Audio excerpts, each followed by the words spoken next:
ਵਾਹਿਗੁਰੂ ਜੀ ਕਾ ਖਾਲਸਾ ਵਾਹਿਗੁਰੂ ਜੀ ਕੀ ਫਤਿਹ। ਮੈਂ ਤੁਹਾਡੀ ਹੋਸਟ ਨੀਲਮ ਕੌਰ ਤੇ ਮੈਂ TV84 ਦੇ ਸਾਰੇ ਦਰਸ਼ਕਾਂ ਤੇ ਸਰੋਤਿਆਂ ਦਾ ਹਾਰਦਿਕ ਸਵਾਗਤ ਕਰਦੀ ਹਾਂ ਪ੍ਰੋਗਰਾਮ ਸੱਚੋ ਸੱਚ ਵਿੱਚ, ਜਿਹੜੇ ਇਸ ਪ੍ਰੋਗਰਾਮ ਨਾਲ ਦੇਸ਼ਾਂ ਵਿਦੇਸ਼ਾਂ ਤੋਂ ਜੁੜ ਚੁੱਕੇ ਨੇ। ਪ੍ਰੋਗਰਾਮ ਸੱਚੋ ਸੱਚ ਦੀ ਰੂਹੇ ਰਵਾਨ ਡਾਕਟਰ ਅਮਨਜੀਤ ਸਿੰਘ ਦੀ ਰੋਜ਼ਾਨਾ ਹੀ ਤਰ੍ਹਾਂ ਸਟੂਡੀਓ ਵਿੱਚ ਮੇਰੇ ਨਾਲ ਸ਼ਾਮਲ ਨੇ। ਆਓ ਨਾਲ ਮਿਲ ਕੇ ਅੱਜ ਦੀਆਂ ਅਹਿਮ ਵਿਚਾਰ ਚਰਚਾਵਾਂ ਕਰਦੇ ਹਾਂ।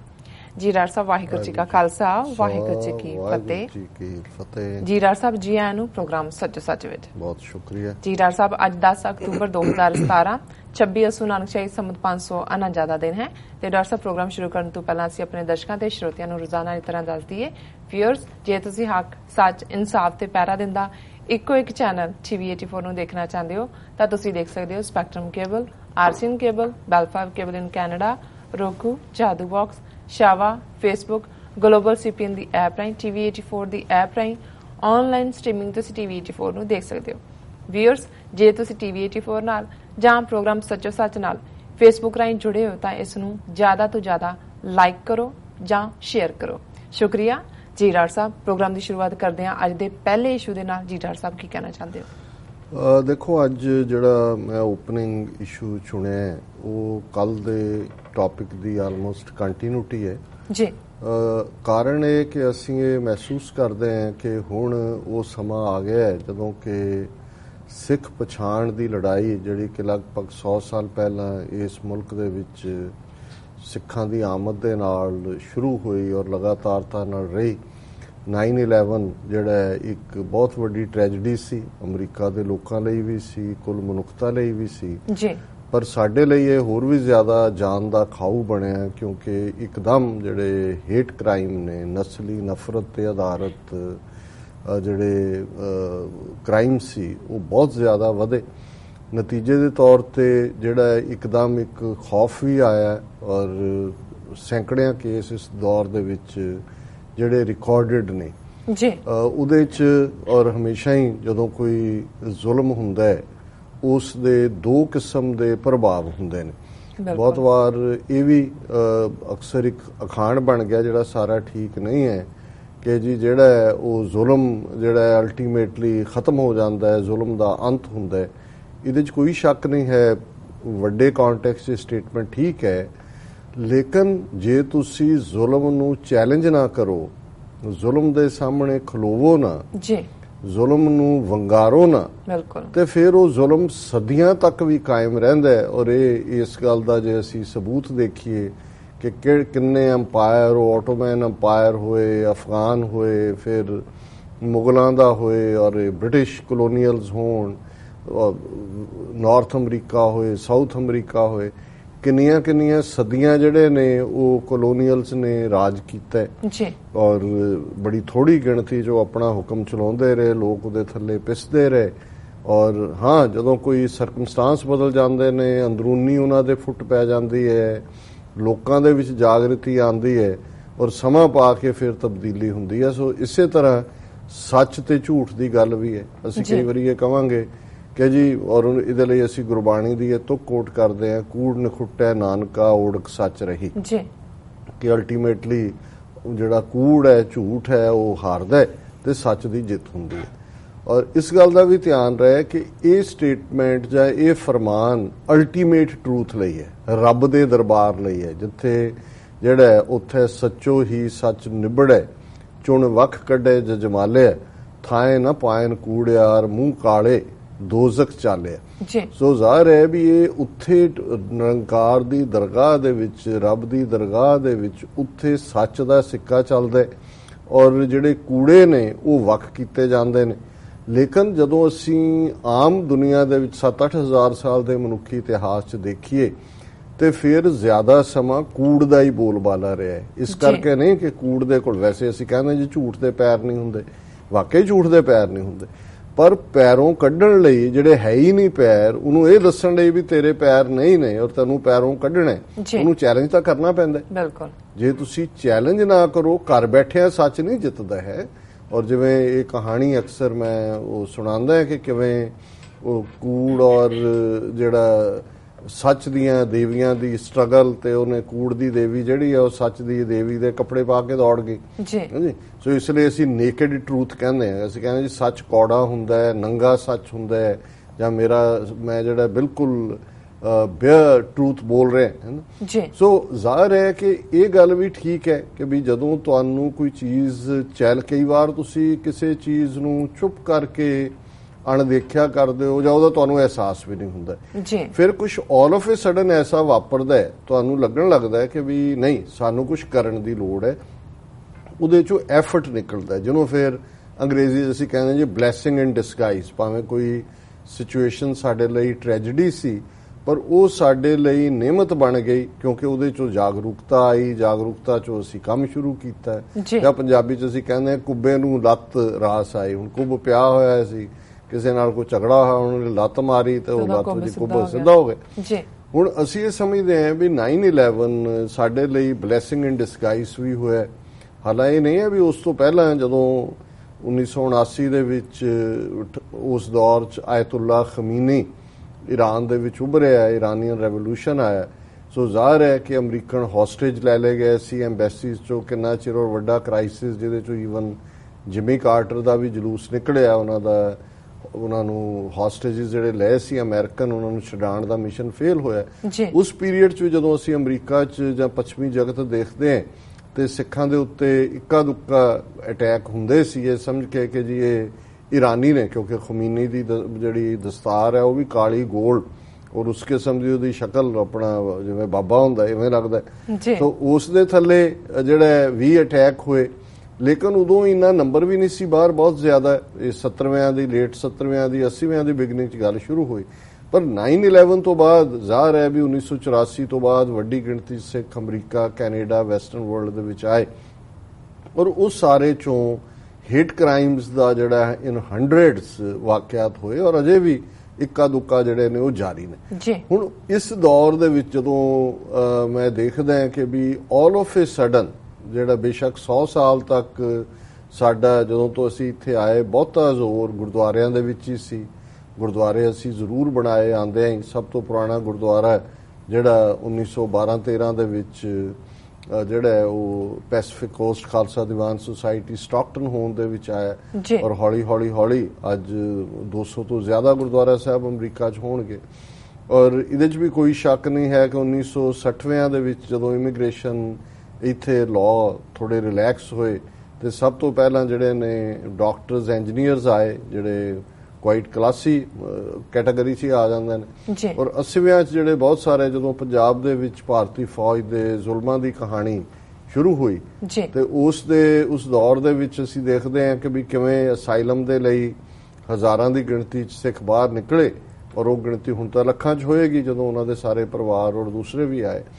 ਹੁਣ ਇਸ ਲਈ ਵਿਜ਼ਿਬਿਲਿਟੀ ਜ਼ਿਆਦਾ ਸੀ, ਇਸ ਲਈ ਜਿਹੜੇ ਉਹਨਾਂ ਦੇ ਉੱਤੇ ਹਮਲੇ ਵੀ ਹੋਏ ਉਹ ਜ਼ਿਆਦਾ ਹੋਏ 9/11 ਤੋਂ ਬਾਅਦ। ਹੁਣ ਉਸ ਸਾਰੇ ਚੋਂ ਮੈਂ ਸਮਝਦਾ ਹਾਂ ਵੀ ਅਸੀਂ ਇੱਕ ਜਿਵੇਂ ਜ਼ੁਲਮ ਦੇ ਸਾਹਮਣੇ ਚੁੱਪ ਕਰ ਜਾਂਦੇ ਨੇ, ਇੱਕ ਜ਼ੁਲਮ ਨੂੰ ਚੈਲੰਜ ਕਰਦੇ ਨੇ। ਸੋ ਸਾਡੇ ਲਈ ਜਿਹੜੀ ਉਹ ਮੂਮੈਂਟ ਸੀ ਉਹਦੇ 'ਚ ਚੈਲੰਜ ਦੀ ਲਾਈਨ ਨਿਕਲੀ। ਸਾਡੇ ਇੱਥੋਂ ਦੇ ਜੰਮੇ ਪੜੇ ਬੱਚਿਆਂ ਦੀਆਂ ਸੰਸਥਾਵਾਂ, ਉਹ ਯੂਨਾਈਟਿਡ ਸਿੱਖਸ ਹੋਏ, ਸਿੱਖ ਕੋਲੀਸ਼ਨ ਹੋਏ, ਸੈਲਡੈਫ ਹੋਏ ਜਾਂ ਹੋਰ ਵੀ ਇੰਡੀਵਿਜੂਅਲੀ ਹਰ ਇੱਕ ਦਾ ਨੇ ਐਫਰਟ ਸ਼ੁਰੂ ਕੀਤਾ ਔਰ ਇੱਕ ਇੰਨੀ ਜ਼ਬਰਦਸਤ ਅਵੇਅਰਨੈਸ ਇਹਨਾਂ ਪਿਛਲੇ ਸਾਰੇ ਹੀ ਸਾਲਾਂ ਦੇ ਵਿੱਚ ਜੇ ਅਸੀਂ ਦੇਖੀਏ ਕਿ 16 ਸਾਲ ਦੇ ਪੀਰੀਅਡ 'ਚ ਜਿੰਨੀ ਸਿੱਖਾਂ ਬਾਰੇ ਜਾਗਰੂਕਤਾ ਹਰ ਪੱਧਰ ਦੇ ਉੱਤੇ ਆਈ, ਉਹਦੇ 'ਚ ਫਿਰ ਭਾਵੇਂ 에ਅਰਲਾਈਨਸ ਦੇ ਲਾਅ ਜਿਹਦੇ 'ਚ ਕਿ ਦਸਤਾਰ ਨੂੰ ਜਿਹੜਾ ਉਹ ਜਿਸ ਅੰਦਾਜ਼ ਨਾਲ ਇਹਨਾਂ ਨੇ ਟ੍ਰੀਟ ਕਰਨਾ ਸ਼ੁਰੂ ਕੀਤਾ ਸੀ ਉਹਦੇ 'ਚੋਂ ਇੱਕ ਪੂਰਾ ਪ੍ਰੋਸੀਜਰ ਨਿਕਲਿਆ, ਫਲਾਈ ਕਰਨ ਲੱਗੇ ਤੁਸੀਂ ਕਿਵੇਂ ਕਰਨਾ ਹੈ। ਈਵਨ ਜਿਹੜਾ ਹੇਟ ਕ੍ਰਾਈਮ 'ਚ ਸਿੱਖਾਂ ਦੀ ਅਲੱਗ ਕੈਟਾਗਰੀ, ਅਦਰਵਾਈਜ਼ ਪਹਿਲਾਂ ਸਾਰੇ ਕਾਮਨ 'ਚ ਹੀ ਜਾਂਦੇ ਸੀ ਔਰ ਇਸ ਸਾਰੇ 'ਚੋਂ ਸਾਡੀ ਪਛਾਣ ਵੱਲ ਜਿਹੜੀ ਹੈ ਪੇਸ਼ਕਦਮੀ ਹੋਈ। ਪਰ ਉਸ ਤੋਂ ਵੀ ਅੱਗੇ ਜਾ ਕੇ ਮੈਂ ਸਮਝਦਾ ਹਾਂ ਵੀ ਇਹ ਗੱਲ ਬੜੀ 3 ਅੰਗਰੇਜ਼ੀ ਦੇ ਸ਼ਬਦ ਇਸਤੇਮਾਲ ਹੁੰਦੇ ਨੇ ਜਦੋਂ ਤੁਸੀਂ ਕਿਸੇ ਥਾਂ ਤੇ ਜਾਂ ਕਿਸੇ ਖਿੱਤੇ ਦੇ ਵਿੱਚ ਸਮਾਜਿਕ ਤੋਂ ਨਿਕਲ ਕੇ ਸਿਆਸੀ ਜਿਹੜੇ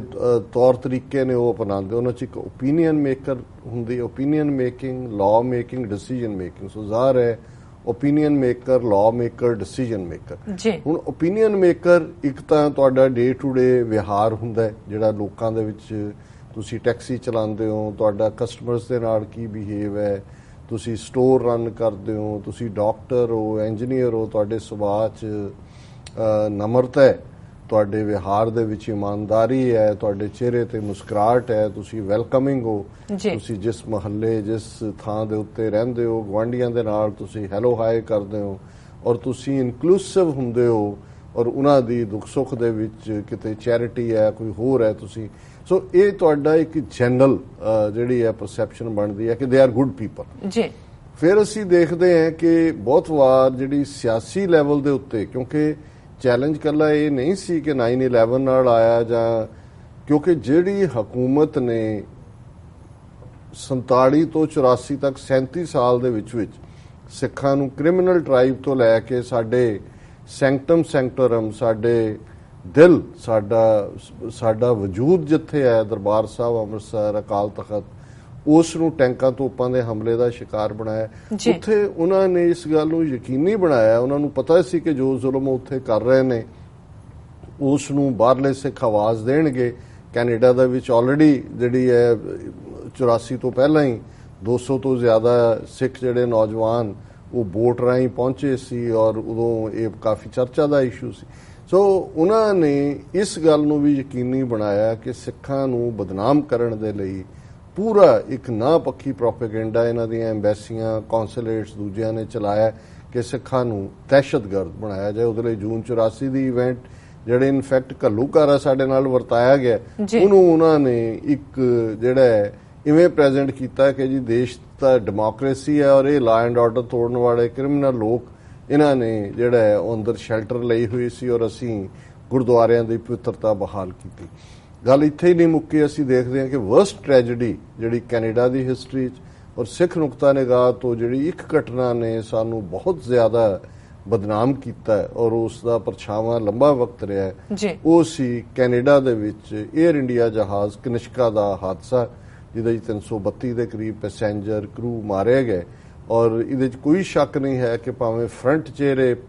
ਸਿੱਖੀ ਰੂਪ ਵਾਲੇ ਇਸਤੇਮਾਲ ਕੀਤੇ ਗਏ ਜਾਂ ਹੋਏ ਜਜ਼ਬਾਤੀ ਤੌਰ ਤੇ, ਪਰ ਇਹ ਭਾਰਤੀ ਖੁਫੀਆ ਏਜੰਸੀ ਰॉ ਦਾ, ਉਹਨਾਂ ਦੀ 3rd ਏਜੰਸੀ ਦਾ, ਉਹਨਾਂ ਦੇ ਜਿਹੜੇ ਆਟਵਾ ਔਰ ਟੋਰਾਂਟੋ ਔਰ ਵੈਨਕੂਵਰ ਮਿਸ਼ਨ ਸੀ ਉਹਨਾਂ ਦਾ ਕੰਮ ਸੀ। ਸੋ ਉਹਨੇ ਫਰਦਰ ਸਾਡਾ ਇੰਨਾ ਕੁ ਨੁਕਸਾਨ ਕੀਤਾ ਕਿ 84 ਤੋਂ ਬਾਅਦ ਜਿਹੜੀ ਹਮਦਰਦੀ ਕੈਨੇਡਾ ਦੇ ਵਿੱਚ ਔਰ ਅਮਰੀਕਾ 'ਚ ਪੋਲੀਟੀਕਲੀ, ਖਾਸ ਤੌਰ ਤੇ ਜਿਵੇਂ ਜੈਸੀ ਹੈਲਮਸ ਵਰਗੇ ਲੋਕ ਸੈਨੇਟਰ ਸੀ ਉੱਥੋਂ ਨਾਰਥ ਕੈਰੋਲਾਈਨਾ ਤੋਂ, ਔਰ ਉਹ ਸਿੱਖਾਂ ਦੀ ਹਮਾਇਤ 'ਚ ਹੀਅਰਿੰਗ ਤੱਕ ਹੋਣ ਵਾਲੀ ਸੀ, ਪ੍ਰੈਸ ਕਲੱਬ 'ਚ ਸਾਡੇ ਹਮਦਰਦ ਸੀ। ਜੇ ਤੁਸੀਂ ਉਸ ਪੀਰੀਅਡ ਦੀਆਂ ਨਿਊਯਾਰਕ ਟਾਈਮਜ਼, ਵਾਸ਼ਿੰਗਟਨ ਪੋਸਟ ਦੀਆਂ ਸਟੋਰੀਜ਼ ਦੇਖੋ ਤੇ ਉਹਨਾਂ ਦੇ ਵਿੱਚ ਸਿੰਪੈਥੈਟਿਕ ਕਾਰਡ ਸੀ। ਔਰ ਇਸ ਘਟਨਾ ਤੋਂ ਬਾਅਦ ਉਹਨਾਂ ਨੇ, ਔਰ ਉਸ ਤੋਂ ਪਹਿਲਾਂ ਇੱਕ ਇੰਡੀਅਨ ਰਿਪਰੈਜ਼ੈਂਟੇਟਿਵ ਨੇ ਕਿਹਾ ਸੀ ਕਿ ਵੀ ਇਹਨਾਂ ਨੂੰ ਅਜੇ ਪਤਾ ਨਹੀਂ ਹੈ ਵੀ ਇਹ ਜਿਹੜੇ ਅਮਰੀਕਨ ਸੈਨੇਟਰ ਔਰ ਕਾਂਗਰਸਮੈਨ ਸਿੱਖਾਂ ਦੀ ਹਮਾਇਤ ਕਰਦੇ ਨੇ, ਇਹਨਾਂ ਨੂੰ ਬਹੁਤ ਜਲਦੀ ਪਤਾ ਲੱਗ ਜਾਏਗਾ ਵੀ ਸਿੱਖ ਦਹਿਸ਼ਤਗਰਦੀ ਕੀ ਹੈ। ਸੋ ਇਹ ਇੱਕ, ਪਰ ਕਿਉਂਕਿ ਸਾਡੇ ਉਸ ਪੀਰੀਅਡ ਦੇ ਵੀ ਜਿਹੜੇ ਇੱਥੇ ਸੀ ਉਹ ਇਹ ਅਜੇ ਨਿਊਆਂਸਿਸ ਨੂੰ ਸਮਝਦੇ ਨਹੀਂ ਸੀ ਕਿ ਇਹ ਜਿਹੜਾ ਬਿਟਵੀਨ ਦਾ ਲਾਈਨਸ ਕੀ ਸਟੇਟਮੈਂਟ ਹੈ ਔਰ ਇਹ ਕੀ ਕਰਨ ਜਾ ਰਹੇ ਨੇ। ਸੋ ਜ਼ਾਹਿਰ ਹੈ ਕਿ ਜਦੋਂ 에ਅਰ ਇੰਡੀਆ ਦਾ ਹਾਦਸਾ ਉਹਨਾਂ ਨੇ ਕਰਵਾ ਦਿੱਤਾ, ਉਹ ਐਸਾ ਸਾਨੂੰ ਉਹਨੇ ਧੱਕਾ ਦਿੱਤਾ, ਪੋਲੀਟੀਸ਼ੀਅਨਸ ਵੀ ਦੌੜ ਗਏ,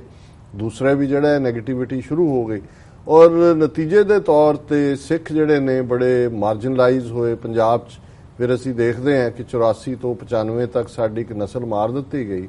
ਉਦੋਂ ਆਵਾਜ਼ਾਂ ਉੱਠੀਆਂ, ਔਰ ਇੱਥੇ ਵੀ ਡਾਕਟਰ ਗੁਰਮੀਤ ਸਿੰਘ ਔਲਖ ਜਾਂ ਗੰਗਾ ਸਿੰਘ ਢਿੱਲੋਂ ਜਾਂ ਦੂਸਰਿਆਂ ਦੇ ਐਫਰਟ ਦੇ ਨਾਲ ਲੌਬੀ ਸ਼ੁਰੂ ਹੋਈ। ਡੈਨ ਬਰਟਨ ਕਾਂਗਰਸਮੈਨ ਇੰਡੀਆਨਾ ਤੋਂ, ਉਹ ਸਾਡੇ ਪਹਿਲੇ ਹਮਦਰਦ ਦੇ ਤੌਰ ਤੇ ਜਿਨ੍ਹਾਂ ਨੇ ਜਿਹੜਾ US ਕਾਂਗਰਸ ਦੇ ਵਿੱਚ ਆਵਾਜ਼ ਚੁੱਕੀ, ਇੰਡੀਆ ਨੂੰ ਡਿਵੈਲਪਮੈਂਟ ਰੇਟ ਬੰਦ ਕਰਨ ਦੇ ਮਤੇ ਲਿਆਂਦੇ। ਹਾਲਾਂਕਿ ਏਡ ਕਦੇ ਬੰਦ ਨਹੀਂ ਹੋਈ, ਲੇਕਿਨ ਉਹਦੇ 'ਚ ਸਾਈਜ਼ੇਬਲ ਕਾਂਗਰਸਮੈਨ ਜਿਹੜੇ ਨੇ ਉਹ ਚਿੱਠੀ ਵੀ ਲਿਖਦੇ ਸੀ ਪ੍ਰੈਜ਼ੀਡੈਂਟ ਨੂੰ, ਉਹ ਮਤੇ ਦੀ ਵੀ ਹਮਾਇਤ ਕਰਦੇ ਸੀ। ਔਰ ਦਿਲਚਸਪ ਗੱਲ ਇਹ ਹੈ ਕਿ ਉਸ ਪੀਰੀਅਡ 'ਚ, ਕਿਉਂਕਿ ਕਸ਼ਮੀਰ ਦੇ ਵਿੱਚ ਵੀ 1999 ਦੇ ਵਿੱਚ ਹਥਿਆਰਬੰਦ ਸੰਘਰਸ਼ ਸ਼ੁਰੂ ਹੋ ਗਿਆ ਸੀ, ਕਸ਼ਮੀਰੀ ਆਜ਼ਾਦੀ ਦੀ ਗੱਲ ਤੁਰ ਪਈ, ਔਰ ਜਿਹੜੇ ਕਾਂਗਰਸਮੈਨ ਇਧਰ ਸਿੱਖਾਂ ਦੇ ਕੌਜ਼ ਖਾਲਿਸਤਾਨ ਦੇ ਹਮਾਇਤੀ ਸੀ,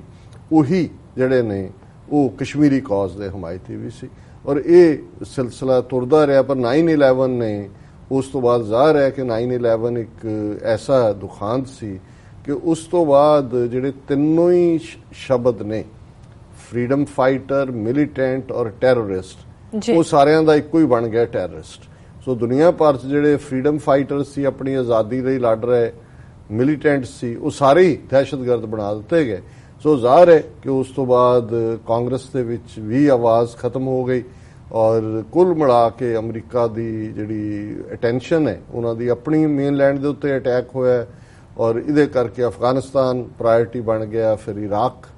ਦੇ ਵਿੱਚ ਜਾ ਵੜੇ ਔਰ ਕੁੱਲ ਮਿਲਾ ਕੇ ਉਦੋਂ ਦਾ ਉਲਝਿਆ ਹੁਣ ਨਾਰਥ ਕੋਰੀਆ ਤੱਕ ਗੱਲ ਪਹੁੰਚੀ ਹੋਈ ਹੈ। ਸੋ ਕੁੱਲ ਮਿਲਾ ਕੇ ਇਸ ਪੀਰੀਅਡ ਜਿੱਥੇ ਇੱਕ ਪਾਸੇ ਸਾਡੀਆਂ NGOs ਨੇ ਅਵੇਅਰਨੈਸ ਕੈਂਪੇਨ ਜਾਰੀ ਰੱਖੀ ਔਰ ਉਹਦੇ ਥੱਲੇ ਉਹਨਾਂ ਨੇ ਬੜਤ ਵੀ ਲਈ ਇਸ ਫੀਲਡ, ਉੱਥੇ ਪੋਲੀਟੀਕਲੀ ਵੀ ਸਾਨੂੰ ਇਸ ਗੱਲ ਦੀ, ਜਿਵੇਂ ਮੈਂ ਕਿਹਾ ਵੀ ਓਪੀਨੀਅਨ ਮੇਕਰਸ ਬਹੁਤ ਵਾਰ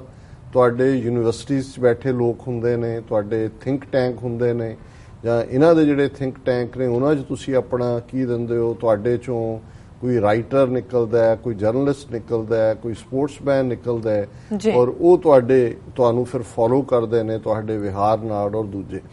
ਔਰ ਅਸੀਂ ਲਾਅ ਮੇਕਰਸ ਨੂੰ ਜਦੋਂ ਦੇਖਦੇ ਹਾਂ ਤਾਂ ਜ਼ਾਹਰ ਹੈ ਕਾਂਗਰਸ ਔਰ ਸੈਨੇਟ ਦੀ ਅਸੀਂ ਗੱਲ ਕਰਦੇ ਹਾਂ ਜਿਨ੍ਹਾਂ ਨੇ ਲਾਅ ਬਣਾਉਣੇ ਨੇ ਔਰ ਸਟੇਟਾਂ ਦੇ ਵਿੱਚ ਸਟੇਟਾਂ ਦੀਆਂ ਆਪਣੀਆਂ ਅਸੈਂਬਲੀਆਂ ਔਰ ਸੈਨੇਟ ਹਰ ਸਟੇਟ ਦੀ ਹੁੰਦੀ ਹੈ ਔਰ ਡਿਸੀਜਨ ਮੇਕਿੰਗ ਅਲਟੀਮੇਟਲੀ ਤੁਹਾਡੀ ਜਦੋਂ ਅਸੀਂ ਦੇਖਦੇ ਹਾਂ ਉਹਦੇ 'ਚ ਲਾਅ ਮੇਕਰ ਵੀ ਡਿਸੀਜਨ ਮੇਕਰ ਹੁੰਦੇ ਨੇ। ਪਰ ਫਿਰ ਅਮਰੀਕਾ 'ਚ ਕਿਉਂਕਿ ਪ੍ਰੈਜ਼ੀਡੈਂਟ ਜਾਂ ਪ੍ਰੈਜ਼ੀਡੈਂਸ਼ੀਅਲ ਫਾਰਮ ਆਫ ਗਵਰਨਮੈਂਟ ਹੈ ਜਿਹੜੀ ਕਿ ਬੜੀ ਪਾਵਰਫੁਲ ਹੈ, ਫਿਰ president, vice president white house ਦੇ ਵਿੱਚ ਜਾਂ ਉਹਨਾਂ ਦਾ ਜਿਹੜਾ ਸਿਸਟਮ, ਕੋਈ ਸੈਕਟਰੀ ਆਫ ਸਟੇਟ ਹੈ, ਕੋਈ ਦੂਸਰੇ ਨੇ ਕਿ ਉਹ ਤੁਹਾਡੇ ਇਸ਼ੂਜ਼ ਨੂੰ ਜਾਂ ਤੁਹਾਡੀ ਗੱਲ ਨੂੰ ਕਿਵੇਂ ਪਿਕ ਕਰਦੇ ਨੇ। ਸੋ ਮੈਂ ਇਹ ਗੱਲ ਮਾਣ ਨਾਲ ਕਹਿੰਦਾ, ਗੁਰੂ ਦੇ ਮਾਣ ਨਾਲ ਔਰ ਸਿੱਖ ਕੌਮ ਦੀ ਜਿਹੜੀ ਉਹਦੇ 'ਚ ਇੱਕ ਗੁਰੂ ਨੇ ਬਿਲਟ ਇਨ ਲੀਡਰਸ਼ਿਪ ਕਰੈਕਟਰ ਵੀ ਰੱਖਿਆ ਹੈ, ਇਮਾਨਦਾਰੀ ਵੀ ਰੱਖੀ ਹੈ, ਹੌਸਲਾ ਵੀ ਰੱਖਿਆ ਹੈ। ਐਸਾ ਕੰਪਲੀਟ ਮਨੁੱਖ ਗੁਰੂ ਨੇ ਬਣਾਇਆ ਔਰ ਗੁਰੂ ਨਾਨਕ ਸਾਹਿਬ ਤੋਂ 10ਵੇਂ ਪਾਤਸ਼ਾਹ ਤੱਕ 1469 'ਚ ਗੁਰੂ ਨਾਨਕ ਸਾਹਿਬ ਦਾ ਪ੍ਰਕਾਸ਼ ਹੁੰਦਾ ਹੈ, 1699 'ਚ ਖਾਲਸਾ ਪੰਥ ਦੀ ਸਾਜਨਾ ਹੁੰਦੀ ਹੈ। ਸੋ 230 ਸਾਲ ਦੀ 10 ਗੁਰੂ ਸਾਹਿਬਾਨ ਦੀ ਕਮਾਈ ਹੈ। ਜਿਵੇਂ ਇੱਕ ਕੁਮਾਰ ਜਦੋਂ ਕਿਸੇ ਭਾਂਡੇ ਨੂੰ ਘੜਦਾ ਹੈ ਉਹਦੀ ਇੱਕ ਪ੍ਰੋਸੈਸ ਹੈ, ਉਹ ਮਿੱਟੀ ਵੀ ਖਾਸ ਕਿਸਮ ਦੀ ਹੁੰਦੀ ਹੈ, ਚਿਕਨੀ ਹੁੰਦੀ ਹੈ, ਫਿਰ ਉਹਦੀ ਐਕਸਪਰਟੀਜ਼ ਹੁੰਦੀ ਹੈ, ਉਹ ਆਪਣੇ ਹੱਥਾਂ ਨਾਲ ਉਹਨਾਂ ਨੂੰ ਸ਼ੇਪ ਦਿੰਦਾ ਹੈ, ਫਿਰ ਹੋਣੀ ਵੀ ਧੁੱਪ ਚਾਹੀਦੀ ਹੈ ਜਿਹਦੇ 'ਚ ਸੁਕਾਉਣਾ ਹੁੰਦਾ ਹੈ ਔਰ ਉਸ ਸਾਰੇ 'ਚੋਂ ਫਿਰ ਉਹ ਤੁਸੀਂ ਟੁਣਕਾ ਕੇ ਦੇਖਦੇ ਹੋ, ਟੁਣਕਦਾ ਭਾਂਡਾ ਉਹ ਅੱਗ ਨੂੰ ਸਹਾਰ ਸਕਦਾ। ਸੋ ਮੈਂ ਸਮਝਦਾ ਵੀ ਇਹ ਭਾਂਡਾ ਜਿਹੜਾ ਘੜਿਆ, ਜਿਹੜਾ ਇਸ ਭਾਂਡੇ ਦੇ ਵਿੱਚ ਗੁਰੂ ਨੇ ਜੋ ਕੁਝ ਭਰ ਦਿੱਤਾ, ਅਸੀਂ ਬਾਣੀ 'ਚ ਤਾਂ ਪੜ੍ਹਦੇ ਹਾਂ ਕਿ ਜੋ ਪਾਵੇ ਭਾਂਡੇ ਵਿੱਚ ਵਸਤ ਸਾ ਨਿਕਲੇ, ਕਿਆ ਕੋਈ ਕਰੇ ਵਿਚਾਰ। ਹੁਣ ਜਿਹੜੇ ਸਖਣੇ ਨੇ ਉਹਨਾਂ ਦਾ ਤੁਸੀਂ ਕੀ ਕਰ ਸਕਦੇ ਹੋ ਕਿ ਜਿਹੜੀ ਚੀਜ਼ ਭਾਂਡੇ 'ਚ ਹੀ ਨਹੀਂ ਹੈ, ਪਰ ਇੱਥੇ ਗੁਰੂ ਨੇ 230 ਸਾਲ ਦੀ ਉਸ ਕਮਾਈ ਦੇ ਨਾਲ ਇੰਨਾ ਸੋਲਿਡ ਭਾਂਡਾ ਔਰ ਉਹਦੇ 'ਚ ਉਹਨਾਂ ਨੇ ਉਹ ਕੁਝ ਭਰ ਦਿੱਤਾ, ਉਹਦੇ 'ਚ ਉਹ ਬੰਦਗੀ ਵੀ ਸੀ ਰੱਬ ਦੀ, ਉਸ ਦੇ ਵਿੱਚ ਸਿਪਾਹੀ ਦਾ ਹੌਸਲਾ ਵੀ ਸੀ, ਉਸ ਦੇ ਵਿੱਚ ਪਰਉਪਕਾਰ ਦੀ ਭਾਵਨਾ ਵੀ ਸੀ, ਉਸ 'ਚ ਕਿਸੇ ਦਾ ਦੁੱਖ ਨਾ ਜਰ ਸਕਣ ਦੀ ਗੱਲ ਵੀ ਸੀ। ਜੇ ਸ਼ਸਤਰ ਵੀ ਦਿੱਤਾ ਹਮੇਸ਼ਾ ਲਈ ਕਿਰਪਾਨ ਗਾਤਰੇ ਪਾਈ ਤੇ ਨਾਲ ਫਿਰ ਇਹ ਫਰਮਾਇਆ ਕਿ ਭਾਈ ਸ਼ਸਤਰ, ਜਿਹੜੀ 6ਵੇਂ ਪਾਤਸ਼ਾਹ ਨੇ ਫਰਮਾਇਆ ਸੀ, ਸ਼ਸਤਰ ਗਰੀਬ ਕੀ ਰੱਖਿਆ ਜਰਵਾਣੇ ਕੀ ਪੱਖਿਆ, ਕਿ ਵੀ ਇਹ ਗਰੀਬ ਨੂੰ ਪ੍ਰੋਟੈਕਟ ਕਰਨ ਲਈ ਹੈ, ਜਸਟਿਸ ਲੈਣ ਲਈ ਹੈ ਔਰ ਟਾਇਰੈਂਟ ਨੂੰ ਪਨਿਸ਼ ਕਰਨ ਲਈ ਹੈ। ਔਰ ਫਿਰ ਰੈਸਟ ਇਜ਼ ਹਿਸਟਰੀ ਕਿ ਵੀ ਕਿਵੇਂ ਇਹਨਾਂ ਲਗਭਗ 3 ਸਦੀਆਂ ਦੇ ਵਿੱਚ ਖਾਲਸੇ ਨੇ ਉਸ ਧਰਤੀ ਦੇ ਉੱਤੇ ਗੁਲਾਮੀ ਦੇ ਸੰਗਲ ਕੱਟੇ, ਦੁਸ਼ਟਾਂ ਦੇ ਨਾਲ ਦੁਸ਼ਟਾਂ ਵਾਲਾ ਵਿਹਾਰ ਉਹ ਹਰ ਕੋਈ ਜਾਣਦਾ ਹੈ। ਜੇ ਮਾਈਕਲ ਓਡਵਾਇਰ ਤੋਂ ਗੱਲ ਕਰੀਏ 20ਵੀਂ ਸਦੀ ਦੀ ਗੱਲ ਕਰਨੀ ਹੋਏ ਤੇ ਫਿਰ ਜਨਰਲ ਵੈਦਿਆ ਔਰ ਇਹ ਸਾਰੇ ਇੰਦਰਾ ਗਾਂਧੀ ਔਰ ਦੂਸਰੇ ਇਹ ਇਸ ਦੀ ਗਵਾਹੀ ਦੇਣਗੇ ਕਿ ਖਾਲਸੇ ਦੀ ਤੇਗ ਫਿਰ ਜਿਹੜੀ ਹੈ ਉਹ ਹਮੇਸ਼ਾ ਹੀ ਜ਼ੁਲਮ ਦੇ ਸਾਹਮਣੇ ਉਸ ਦੇ ਵਿੱਚ ਇੱਕ ਬਿਜਲੀ ਵਰਗੀ ਤੇਜ਼ੀ ਹੁੰਦੀ। ਹੁਣ ਅਸੀਂ ਜੇ ਅਮਰੀਕਾ ਦੇ ਪੋਲੀਟੀਕਲ ਸਿਸਟਮ ਦੀ ਗੱਲ ਕਰੀਏ, ਇੱਕ ਪਾਸੇ ਇੰਡੀਅਨ ਸਿਸਟਮ ਨੇ ਆਪਣੀਆਂ ਲੌਬਿੰਗ ਫਰਮਸ ਹਾਇਰ ਕਰਕੇ ਮੇਨ ਸਟ੍ਰੀਮ ਮੀਡੀਆ ਦੇ ਨਾਲ ਕਰਕੇ ਨੈਗੇਟਿਵ ਕੈਂਪੇਨ ਔਰ ਪ੍ਰਭਾਵ ਕਰਨਾ ਔਰ ਸਿੱਖਾਂ ਦੇ ਹਰ ਜੈਨੂਇਨ ਮੂਵ ਨੂੰ ਵਿਰੋਧ ਕਰਨ ਦੀ ਲਾਈਨ ਰੱਖੀ। ਦੂਸਰੇ ਪਾਸੇ ਇਹ ਵੀ ਰਿਮਾਰਕੇਬਲ ਸੀ ਕਿ ਇਸ ਦੌਰ ਦੇ ਵਿੱਚ ਗ੍ਰਾਸ ਰੂਟ ਲੈਵਲ ਤੋਂ ਜਿੱਥੇ ਸਾਡੇ ਚੰਗੇ ਲਿਖਾਰੀ ਵੀ ਔਰ ਦੂਸਰੇ ਵੀ ਕਿਤੇ ਨਾ ਕਿਤੇ ਆਰਟੀਕਲ, ਕੱਲ ਹੀ ਮੈਂ ਦੇਖ ਰਿਹਾ ਸੀ ਕੈਨੇਡਾ ਦੀ ਇੱਕ ਜੰਮੀ ਪਲੀ ਬੱਚੀ ਰੂਪ ਕੌਰ ਜਿਹੜੀ ਫ੍ਰੀ ਵਰਸ ਦੇ ਵਿੱਚ ਲਿਖਦੀ ਹੈ ਪੋਇਟਰੀ, ਉਹਦੀਆਂ ਕਿਤਾਬਾਂ, ਉਹਦੀ ਸੈਕੰਡ ਬੁੱਕ ਆਈ ਹੈ, ਇੱਕ ਉਹਦੀ ਨਿਊਯਾਰਕ ਟਾਈਮਸ ਦੀ ਬੈਸਟ ਸੈਲਰ ਸੀ। ਔਰ ਇਹ ਸਾਰਾ ਜਿਹੜਾ ਟੈਲੈਂਟ ਹੈ ਉਹਦੇ ਔਰ ਕਿਤਾਬ ਦੀ ਜਿਹੜੀ ਹੈ ਰੂਪ ਕੌਰ ਦੇ ਨਾਂ ਥੱਲੇ ਹੀ ਉਹ ਲਿਖਦੀ ਹੈ। ਇਸੇ ਤਰ੍ਹਾਂ ਅਸੀਂ ਇਸ ਤੋਂ ਪਹਿਲਾਂ ਦੇਖਿਆ ਜੂਨ 84 ਨਾਲ ਸੰਬੰਧਿਤ ਜਿਹੜੀਆਂ ਲਿਖਤਾਂ ਆਈਆਂ ਔਰ ਈਵਨ ਕੁਝ ਜਿਹੜੇ ਸਾਡੇ ਇੱਥੋਂ ਦੇ ਜੰਮੇ ਪਲੇ ਬੱਚੇ ਨੇ ਉਹਨਾਂ ਦੇ ਆਰਟੀਕਲ ਉਹ ਨਿਊਯਾਰਕ ਟਾਈਮਜ਼ ਹੋਏ, ਹਫਿੰਗਟਨ ਪੋਸਟ ਹੋਏ, ਵਾਸ਼ਿੰਗਟਨ ਪੋਸਟ ਹੋਏ, ਸਮੇਂ-ਸਮੇਂ ਛਪਦੇ ਰਹਿੰਦੇ ਨੇ ਜੀ। ਹੁਣ ਦੂਸਰਾ ਪਾਸਾ ਪੋਲੀਟੀਕਲੀ ਜਿੱਥੇ 9/11 ਤੋਂ ਬਾਅਦ ਇੱਕਦਮ ਪੋਲੀਟੀਕਲ ਲੌਬੀ ਜਾਂ ਖਾਲਿਸਤਾਨ ਦਾ ਮੁੱਦਾ ਇੱਕਦਮ ਸਾਇਲੈਂਟ ਹੋ ਗਿਆ ਸੀ, ਉੱਥੇ ਸਿੱਖਾਂ ਦੇ ਐਫਰਟ ਦੇ ਨਾਲ ਜਿਹਦੇ ਚ ਅਮਰੀਕਨ ਗੁਰਦੁਆਰਾ ਪ੍ਰਬੰਧਕ ਕਮੇਟੀ ਔਰ ਸਿੱਖ ਗੁਰਦੁਆਰਿਆਂ ਦੇ ਨੈਟਵਰਕ ਨੇ ਇੱਕ ਉਹ ਨੈਟਵਰਕ ਸਾਹਮਣੇ ਲਿਆਂਦਾ ਜਿਹਦਾ ਨਤੀਜਾ ਸੀ ਕਿ US ਕਾਂਗਰੈਸ਼ਨਲ ਸਿੱਖ ਕਾਕਸ ਜੀ ਹੋਣ ਦੇ ਵਿੱਚ ਆਈ। ਲਗਭਗ 3 ਸਾਲ ਪਹਿਲਾਂ 50 ਤੋਂ ਜ਼ਿਆਦਾ ਮੈਂਬਰ ਨੇ ਅੱਜ ਉਸ ਕਾਂਗਰੈਸ਼ਨਲ ਸਿੱਖ ਕਾਕਸ ਦੇ, ਔਰ ਦੁਨੀਆ ਦੇ ਸ਼ਾਇਦ 100 ਦੇ ਕਰੀਬ ਦੇਸ਼ ਹੋਣਗੇ ਜਿਨ੍ਹਾਂ ਦੇ ਇੱਥੇ ਕੋਈ ਕਾਕਸ ਨਹੀਂ ਹੈ। ਕਾਕਸ ਦਾ ਮਤਲਬ ਹੈ ਕਿ ਉਹ ਕਾਂਗਰਸਮੈਨ ਸਿੱਖ ਹੱਕਾਂ ਦੇ ਪ੍ਰੋਟੈਕਟਰ ਨੇ। ਕੋਈ ਵੀ ਸਿੱਖ ਇਸ਼ੂ ਉਹ ਭਾਵੇਂ ਜਿਹੜਾ ਇਸ ਮੁੱਦੇ ਦੇ ਉੱਤੇ ਹੀਅਰਿੰਗਸ ਹੋਈਆਂ ਨੇ, ਉਹਦੇ 'ਚ ਡਿਫਰੈਂਟ ਕਮਿਸ਼ਨਸ ਜਿਹੜੇ ਨੇ ਉਹਨਾਂ ਨੇ ਜਦੋਂ ਮੋਦੀ ਇੱਥੇ ਆਇਆ ਦੂਸਰੇ ਮੌਕਿਆਂ ਦੇ ਉੱਤੇ ਔਰ ਸਿੱਖਾਂ ਦੀ ਅੱਡ ਜਿਹੜੀ ਹੈ US ਆਰਮੀ ਦੇ ਵਿੱਚ ਸਿੱਖੀ ਸਰੂਪ ਨਾਲ ਉਹ ਸਰਵ ਕਰ ਸਕਣ, ਦੂਸਰੇ ਨਾਲ ਕਰ ਸਕਣ। ਸੋ ਕੁੱਲ ਮਿਲਾ ਕੇ ਇਹ ਇੱਕ ਵੱਡੀ ਅਚੀਵਮੈਂਟ ਹੈ ਕਿ ਅਮਰੀਕਾ 'ਚ, ਕਿਉਂਕਿ ਅਸੀਂ ਕੈਨੇਡਾ ਇੰਗਲੈਂਡ ਦੀ ਗੱਲ ਕਰਦੇ ਹਾਂ, ਅੱਜ ਮੈਂ ਅਮਰੀਕਾ ਫੋਕਸਡ ਗੱਲ ਕਰ ਰਿਹਾ। ਫਿਰ ਅਸੀਂ ਦੇਖਦੇ ਹਾਂ ਕਿ ਸਾਰੇ ਪੀਰੀਅਡ 'ਚ ਜਿਹੜੀਆਂ ਸਿੱਖ ਡੇ ਪੈਰੇਡਸ ਨੇ ਮੋਸਟਲੀ ਵਿਸਾਖੀ ਨਾਲ ਰਿਲੇਟਡ ਹੀ ਹੁੰਦੀਆਂ ਸੀ ਜਾਂ ਹੋਈਆਂ। ਨਿਊਯਾਰਕ ਦੀ ਪੈਰੇਡ ਭਾਰਤੀ ਪਰੇਡ ਨਾਲੋਂ ਕੱਟ ਕਰਕੇ ਕਿ ਭਾਈ ਅਸੀਂ ਇੰਡੀਆ ਨਾਲ ਕੋਈ ਸਬੰਧ ਨਹੀਂ, 1986 ਚ ਸਟਾਰਟ ਹੋਈ, 85-86 ਚ ਨਤੀਜੇ ਦੇ ਤੌਰ ਤੇ ਅੱਜ ਇੱਕ ਵੱਡੀ ਪੈਰੇਡ ਬਣੀ ਹੈ। ਔਰ ਪਿਛਲੇ ਵਾਰੀ ਵੀ 2 ਪੈਰੇਡਸ ਦੇ ਵਿੱਚ ਅਸੀਂ ਦੇਖਦੇ ਹਾਂ ਕਿ ਨਿਊਯਾਰਕ ਦਾ ਮੇਅਰ ਜਿਹੜਾ ਕਿ ਇੱਕ ਪਾਵਰਫੁਲ ਐਂਟੀਟੀ ਹੈ, ਨਿਊਯਾਰਕ ਆਪਣੇ ਆਪ ਦੇ ਵਿੱਚ ਹੀ ਦੁਨੀਆ ਦੇ ਬਹੁਤੇ ਦੇਸ਼ਾਂ ਨਾਲੋਂ ਜ਼ਿਆਦਾ ਬਜਟ ਵਾਲਾ ਹੈ, ਉਹਨਾਂ ਦਾ ਮੇਅਰ ਜਿਹੜਾ ਹੈ ਉਹ ਵਾਕ ਵੀ ਕੀਤਾ ਨਾਲ, ਔਰ ਇਸ ਵਾਰ ਉਹਨੇ ਜਿਹੜਾ ਮੇਨ ਸਟੇਜ ਤੋਂ ਆ ਕੇ ਐਡਰੈਸ ਵੀ ਕੀਤਾ। ਇਸੇ ਤਰ੍ਹਾਂ ਮੈਨੂੰ ਜਿੰਨੀਆਂ ਵੀ ਪੈਰੇਡਸ ਦੇ ਵਿੱਚ ਜਾਣ ਦਾ ਮੌਕਾ ਮਿਲਦਾ ਮੈਂ ਦੇਖਦਾ ਹਾਂ ਵੀ ਲੋਕਲ ਕਾਂਗਰਸਮੈਨ ਦੂਜਿਆਂ ਤੋਂ ਇਲਾਵਾ ਲੰਬੀ ਲਾਈਨ ਲੱਗੀ ਹੁੰਦੀ ਹੈ, ਕੌਂਸਲਮੈਨ ਔਰ ਪੁਲਿਸ ਮੁਖੀ ਔਰ ਦੂਸਰੇ ਤੁਰੇ ਹੁੰਦੇ ਨੇ ਜੀ। ਔਰ ਇਹਦੇ ਨਾਲ ਈਵਨ ਬਹੁਤ ਸਾਰੀਆਂ ਥਾਵਾਂ ਤੇ ਮੇਅਰ ਸਿਟੀਜ਼ ਦੇ ਲੈਥਰੋਪ ਹੋਏ ਜਾਂ ਸੈਲਮਾ ਕਾਉਂਟੀ ਸੀ ਔਰ ਕੌਂਸਲਮੈਨ ਉਹ ਸਿੱਖ ਜਿਹੜੇ ਨੇ ਚੁਣੇ ਗਏ। ਇੱਕ ਅੱਧਾ ਇੱਧਰ ਵਾਸ਼ਿੰਗਟਨ ਦੇ ਨੇੜੇ ਵੀ ਰਿਚਮੰਡ 'ਚ ਵੀ ਸੀ ਜਿੱਥੇ ਇੱਕੋ ਹੀ ਸਿੱਖ ਫੈਮਿਲੀ ਸੀ ਜਿਹੜੇ ਕਿ ਉਸ ਦੇ ਸ਼ਹਿਰ ਦੇ ਜਿਹੜੇ ਨੇ ਉਹ ਕੌਂਸਲਮੈਨ ਚੁਣੇ ਗਏ। ਸੋ ਕੁੱਲ ਮਿਲਾ ਕੇ ਮੈਂ ਇਸ ਪ੍ਰਭਾਵ ਨੂੰ ਦੇਖਦੇ ਹਾਂ, ਜਿਵੇਂ ਅਸੀਂ ਇੰਡੀਆਨਾ ਦੀ 3rd ਸਿੱਖ ਡੇ ਪੈਰੇਡ ਦੀ ਗੱਲ ਕੀਤੀ ਸੀ ਔਰ ਉਹਦੇ 'ਚ ਅਸੀਂ ਦੱਸਿਆ ਸੀ ਕਿ ਕਿਵੇਂ ਪਹਿਲੀ ਸਿੱਖ ਡੇ ਪੈਰੇਡ ਜਿਹੜੀ 3 ਸਾਲ ਪਹਿਲਾਂ ਸ਼ੁਰੂ ਹੋਈ ਉਹਦੇ 'ਚ ਉਦੋਂ ਗਵਰਨਰ ਇੰਡੀਆਨਾ ਦੇ ਮਾਈਕ ਪੈਂਸ, ਕਿਉਂਕਿ ਇੱਥੇ ਮਾਈਕਲ ਦਾ ਛੋਟਾ ਨਾਮ ਮਾਈਕ ਬਣ ਜਾਂਦਾ ਹੈ, ਵਿਲੀਅਮ ਦਾ ਬਿਲ ਬਣ ਜਾਂਦਾ ਹੈ, ਸੋ ਉਹਨਾਂ ਦਾ ਫੁੱਲ ਨੇਮ ਮਾਈਕਲ ਪੈਂਸ ਹੈ ਔਰ ਉਹ ਗਵਰਨਰ ਸਨ ਮਾਈਕ ਪੈਂਸ, ਉਹਨਾਂ ਨੇ ਸ਼ਮੂਲੀਅਤ ਕੀਤੀ ਸੀ। ਔਰ ਹੁਣ ਕਿਉਂਕਿ ਮਾਈਕ ਪੈਂਸ ਡੋਨਲਡ ਟਰੰਪ ਦੀ ਟੀਮ ਦੇ ਵਿੱਚ ਐਜ਼ ਏ ਵਾਈਸ ਪ੍ਰੈਜ਼ੀਡੈਂਟ ਉਹਨਾਂ ਨੇ ਇਲੈਕਸ਼ਨ ਲੜੀ, ਵਾਈਸ ਪ੍ਰੈਜ਼ੀਡੈਂਟ ਬਣ ਗਏ ਔਰ ਹੁਣ ਉਹ ਵਾਈਟ ਹਾਊਸ 'ਚ ਬੈਠੇ ਨੇ ਔਰ ਉਹਨਾਂ ਦੀ ਇਸ ਵਾਰ ਵੀ ਚਾਹਨਾ ਸੀ ਕਿ ਉਹ ਸ਼ਮੂਲੀਅਤ ਕਰਨ, ਪਰ ਇੱਕ ਤਾਂ ਸਿਕਿਉਰਿਟੀ ਦਾ ਵੀ ਵੱਡਾ ਇੱਕ ਨੈਟਵਰਕ ਹੁੰਦਾ ਹੈ ਜਦੋਂ ਫਿਰ ਪ੍ਰੈਜ਼ੀਡੈਂਸੀ ਜੁੜ ਜਾਂਦੀ ਹੈ ਨਾਲ। ਪਰ ਉਸੇ ਦਿਨ ਉਹਨਾਂ ਨੇ ਲਾਸ ਵੇਗਸ ਨੇਵਾਡਾ ਦੇ ਵਿੱਚ ਜਿੱਥੇ ਕਿ ਇੱਕ ਮੈਡ ਪਰਸਨ ਨੇ 50 ਤੋਂ ਜ਼ਿਆਦਾ ਆਮ ਸ਼ਹਿਰੀਆਂ ਨੂੰ ਮਾਰਿਆ, 500 ਤੋਂ ਜ਼ਿਆਦਾ ਨੂੰ ਜ਼ਖਮੀ ਕੀਤਾ, ਉੱਥੇ ਗਏ ਹੋਏ ਸਨ, ਉਹ ਨਹੀਂ ਸੀ ਆ ਸਕੇ ਔਰ ਉਹਨਾਂ ਨੇ ਜਿਹੜਾ ਆਪਣੇ ਬ੍ਰਦਰ ਮਿਸਟਰ ਗ੍ਰੈਗ ਪੈਂਸ ਰਾਹੀਂ ਮੈਸੇਜ ਭੇਜਿਆ ਉਸ ਨੂੰ ਉਹਨਾਂ ਨੇ ਸਟੇਜ ਤੇ ਪੜ੍ਹਿਆ ਵੀ ਔਰ ਉਹਨਾਂ ਦੇ ਨਾਲ ਵੀ ਪ੍ਰੋਟੋਕਾਲ ਰਾਹੀਂ 2 ਸੀਕ੍ਰੇਟ ਸਰਵਿਸ ਦੇ ਆਫੀਸਰਸ ਉਹਨਾਂ ਦੇ ਨਾਲ ਸੀ। ਉਹਨਾਂ ਤੋਂ ਪਹਿਲਾਂ ਜਿਹੜਾ ਲੋਕਲ ਪੁਲਿਸ ਚੀਫ ਹੈ ਉਹਨੇ ਵੀ ਐਡਰੈਸ ਕੀਤਾ ਕੰਗਰੀਗੇਸ਼ਨ ਨੂੰ ਜਿਹੜੇ ਉਸ ਪਾਰਕ ਦੇ ਵਿੱਚ ਜਿਹੜਾ ਕਿ ਵਿਤਨਾਮ ਮੈਮੋਰੀਅਲ ਦੇ ਤੌਰ ਤੇ ਵਿਤਨਾਮ, ਕਿਉਂਕਿ ਇੰਡੀਆਨਾ ਦੇ ਵੀ ਕਾਫੀ ਜਿਹੜੇ ਨੇ ਫੌਜ ਦੇ ਵਿੱਚ ਲੋਕ ਨੇ ਔਰ ਉਹ ਅਸੀਂ ਜਿਵੇਂ ਦੱਸਿਆ ਹੀ ਹੈ ਕਿ ਸੈਚਰਡੇ 8 ਤੋਂ 11 ਦੇ ਪ੍ਰੋਗਰਾਮ 'ਚ ਅਸੀਂ ਸਾਰੀਆਂ ਗਲਿੰਪਸਸ ਦਿਖਾਵਾਂਗੇ। ਪਰ ਕੱਲ ਜਦੋਂ ਮੈਂ ਡਿਸਕਸ ਕੀਤਾ ਤੇ ਫਿਰ ਮੇਰੇ ਉਹਨਾਂ ਦਾ ਓਰੀਜਨਲ ਮੈਸੇਜ ਮੇਰੇ ਕੋਲ ਨਹੀਂ ਸੀ। ਅੱਜ ਹੀ ਵੀਰ ਬਲਵਿੰਦਰ ਸਿੰਘ ਜਿਹੜੇ ਕਿ ਉੱਥੇ ਇੱਕ ਐਕਟਿਵਿਸਟ ਵੀ ਨੇ ਔਰ ਉਹਨਾਂ ਦਾ ਐਫਰਟ ਹੈ ਕਾਫੀ ਜਿਹੜਾ ਕਿ ਉਹ ਪੋਲੀਟੀਕਲ ਸਰਕਲ ਦੇ ਨਾਲ ਜਾਂ ਮਾਈਕ ਪੈਂਸ ਦੇ ਗਵਰਨਰ ਦੇ ਵੇਲੇ ਜਾਂ ਹੁਣ ਵੀ ਉਹ ਰਾਬਤਾ ਰੱਖਦੇ ਨੇ। ਉਹਨਾਂ ਨੇ ਅੱਜ ਮੈਨੂੰ ਅਪਰੋਚ ਕੀਤਾ, ਉਹਨਾਂ ਨੇ ਕਿਹਾ ਕਿ ਜੀ ਮੈਂ ਜੇ ਭੇਜਦੇ ਆ ਤੁਹਾਨੂੰ ਮੈਸੇਜ, ਮੈਂ ਕਿਹਾ ਜੇ ਤੁਸੀਂ ਸਕੈਨ ਕਰਕੇ ਭੇਜ ਦਿੰਦੇ ਹੋ ਤੇ ਮੈਂ ਚਾਹਾਂਗਾ ਕਿ ਵੀ ਅਸੀਂ ਆਪਣੇ ਦਰਸ਼ਕਾਂ ਦੇ ਨਾਲ ਓਰੀਜਨਲ ਜਿਹੜਾ ਉਹਨੂੰ ਡਿਸਕਸ ਕਰੀਏ। ਸੋ ਮੈਂ ਜਿੱਥੇ ਸਿੱਖਾਂ ਦੀ ਐਡਵਾਂਸਮੈਂਟ ਇਨ ਦਾ ਪੋਲੀਟੀਕਲ ਸਿਸਟਮ ਦੀ ਗੱਲ ਕਰਦਾ ਉੱਥੇ ਮੈਂ ਉਹ ਮੈਸੇਜ ਵੀ ਔਰ ਦਰਸ਼ਕ ਜਿਹੜੇ ਨੇ ਉਸ ਦਾ ਸਕਰੀਨਸ਼ਾਟ ਦੇਖ ਰਹੇ ਨੇ ਕਿਉਂਕਿ ਆਫੀਸ਼ੀਅਲ ਲੋਗੋ ਦੇ ਥੱਲੇ ਦਾ vice president Washington October 4th 2017 ਉਹਨਾਂ ਨੇ ਭੇਜਿਆ greetings to each of you gathered for Sikh Society of Indiana's 3rd annual Sikh Day Parade ਕਿ ਤੁਹਾਨੂੰ ਸਭ ਨੂੰ ਸ਼ੁਭ ਕਾਮਨਾਵਾਂ ਜਿਹੜੇ ਕਿ ਤੁਸੀਂ ਸਿੱਖ ਸੁਸਾਇਟੀ ਆਫ ਇੰਡੀਆਨਾ ਵੱਲੋਂ ਜਿਹੜੀ ਜਥੇਬੰਦ ਕੀਤੀ ਗਈ ਜਾਂ ਆਰਗੇਨਾਈਜ਼ ਕੀਤੀ ਗਈ 3rd ਐਨੂਅਲ ਸਿੱਖ ਡੇ ਪੈਰੇਡ 'ਚ ਇਕੱਠੇ ਹੋਏ ਹੋ ਜੀ as governor of the state of Indiana